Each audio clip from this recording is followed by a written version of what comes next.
yesterday's interview with Deezy, part 2, I asked him what in retrospect may be too personal a question, and I was shocked and ill-prepared for what I was about to hear.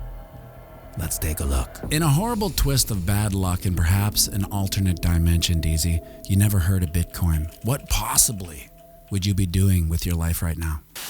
I would still be in content creation. It is the future. I saw that. Besides, crypto had nothing to do with me jumping into creating content. I really do love gambling and blackjack. So maybe I'd segue into a degenerate gambling stream, which is kind of lucrative, but then you're, also leading people to the slaughterhouse.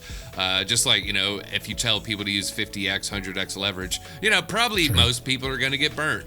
And just like if you're playing blackjack, slots, Texas Hold'em, most people are probably going to get burnt.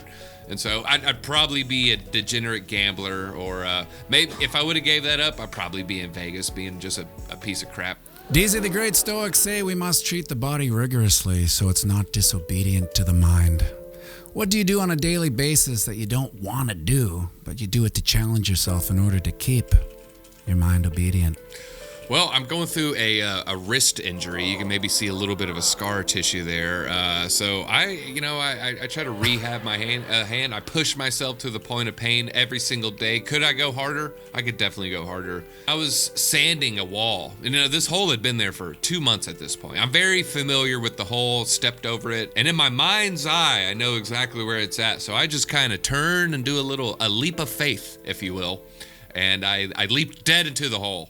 And I ended up throwing my arms out. All my weight went on one arm, and I snapped the end of my arm like a twig. So as a Canadian, this is what I think. Did you go to the hospital? Did it cost you 20 grand to fix that? Yeah, I have insurance, but it was thousands. It was thousands. Yeah, man. There's above your insurance?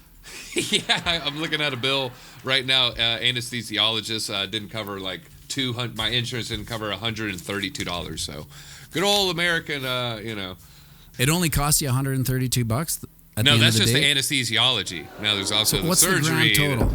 That like 5K, something like that. I don't know. That's with insurance. That's with insurance. But I pay hundreds of dollars. I don't know about over 100 every month, I believe. But I bet you it was great service, right?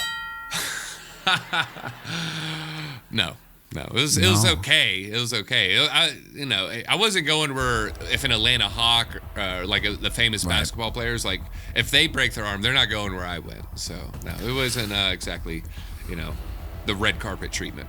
Up here in Canada, we would wait for about 12 hours in a emergency room for a doctor and maybe or maybe not even see one. Are you serious? For a broken arm? You might wait 12? Okay, I waited 2 or 3, maybe 4, but it's like 6, 7 p.m. It was definitely, I didn't get home till past midnight, 1 a.m. or so.